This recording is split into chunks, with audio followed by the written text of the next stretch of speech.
تپدق کا عالمی دن ہر سال 24 مارچ کو منایا جاتا ہے۔ اس کا مقصد تپدق، ٹی بی کی عالمی وبا اور اس بیماری کے خاتمے کی کوششوں کے بارے میں عوامی آگاہی پیدا کرنا ہے۔ 2018 میں 10 ملین لوگ ٹی بی سے بیمار ہوئے اور 1.5 ملین اس بیماری سے مر گئے۔ زیادہ تر کم اور درمیانی آمدنی والے ممالک میں یہ اسے ایک متعدی بیماری سے موت کی سب سے بڑی وجہ بھی بناتا ہے۔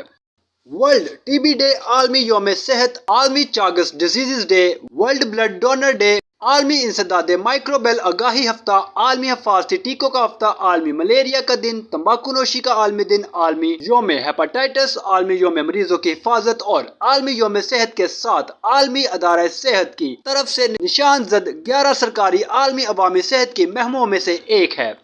24 مارچ 1882 میں اس دن کی یاد میں منایا جاتا ہے جب doctor Robert coach university of Berlin کے انسٹیٹیوٹ آف ہائیجین کے سائنسدانوں کے ایک چھوٹے سے گروپ کے سامنے یہ اعلان کر کے سائنسی برادری کو حیران کر دیا تھا کہ اس نے تپدق کی وجہ سے ٹی بی بیسیلس دریافت کر لی ہے۔ کوچ عوام کے سامنے ایک اعلان کے ساتھ پیش ہوا جس نے ایک خطرناک انسانی متعدی بیماری کی کہانی میں ایک اہم موڑ کا نشان لگایا۔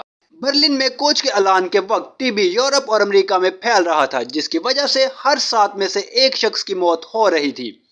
کوچ کو دریافت نے تپدق کی تشخیص اور علاج کی راہ کھول دی۔ معلومات کا قابل اعتماد ذریعہ CRC، جڑے رہیں CRC کے ساتھ۔